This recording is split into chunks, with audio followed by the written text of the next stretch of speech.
Bonjour Brigitte, alors Salon du Manga, deuxième édition, je vous écoute. Eh bien écoutez, pour cette deuxième édition, j'ai 3 fois plus d'exposants que l'année dernière, c'est-à-dire 22.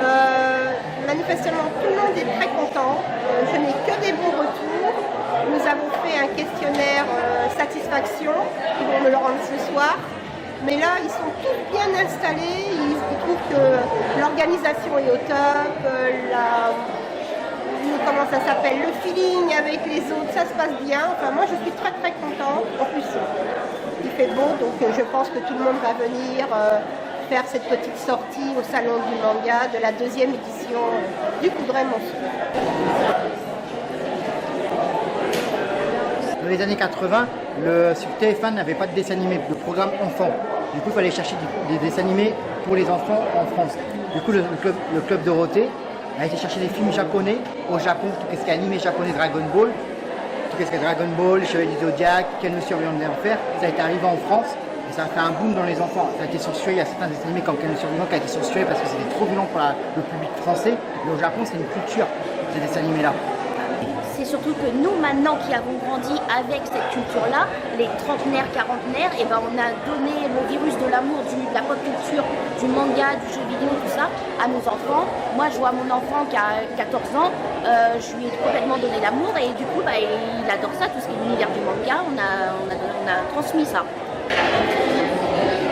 Quelle différence entre le manga français et le manga japonais? Le manga français, c'est fait par des Français et le manga japonais, c'est fait par des Japonais. Après, c'est vrai qu'on ne va pas respecter à 100% tous les codes du manga. Par exemple, c'est vrai que maintenant, on imprime vraiment dans un sens de lecture français, alors que c'est plutôt à l'inverse au Japon, parce que pour les imprimeurs en France, c'est plus facile en fait, de travailler comme ça. Et on peut se permettre plus de liberté, par exemple, on peut laisser des pages couleurs un petit peu partout, ce qu'on ne trouve pas forcément dans les mangas traditionnels.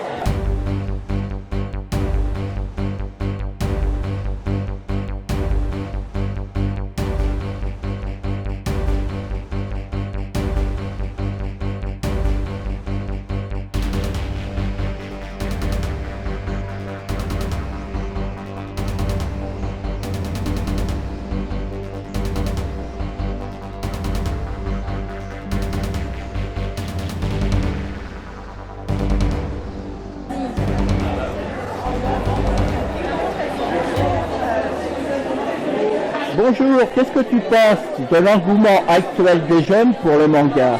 Que ça les incite un peu plus à lire et à moins être sur les écrans.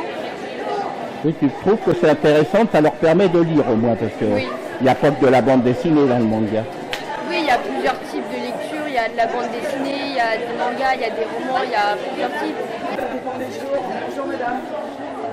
Jeune homme. Ça va? Bon, ça se passe bien? Oui, ça va.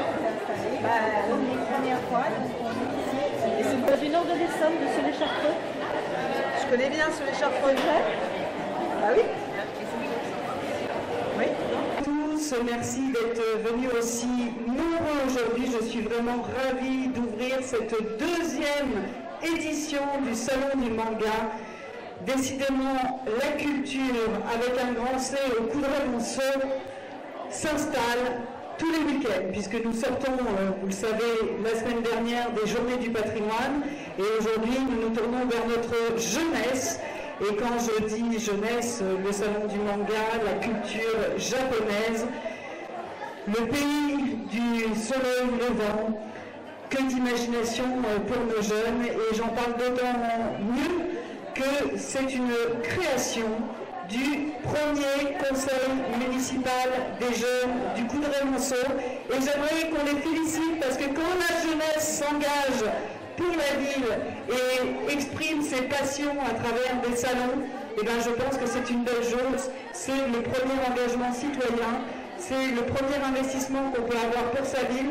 Donc si vous voulez bien applaudir la jeunesse coudraysienne. Puisque l'année dernière nous avions 7 stands, et aujourd'hui, après une enquête minutieuse de notre adjointe en charge notamment des animations communales que je nomme Brigitte Rousseau, nous sommes à 21 stands. Pour la troisième, vous pouvez applaudir. Et pour la police municipal applaudit, je vais vous dire, c'est peut-être qu'on a des femmes. Donc merci Brigitte pour ton investissement dans la création de tous nos événements, dans la création de cet événement aux côtés du Conseil municipal des jeunes. C'est ce qui permet de vitaliser notre commune, c'est ce qui permet d'en faire une commune active et belle. Donc merci à toi. Donc je remercie également l'ensemble des exposants qui se prêtent au jeu de venir au Coudray-Monceau. Je vous invite à découvrir le food truck Ramène-moi qui s'est installé à l'entrée du centre commercial. J'aimerais une mention toute particulière pour notre commerçant coudraisien, les boîtes Elsie, d'avoir joué le jeu en proposant des plats dans cette thématique et surtout d'avoir ouvert aujourd'hui. Donc on peut applaudir les boîtes Elsie car quand les commerçants s'engagent, il faut les féliciter.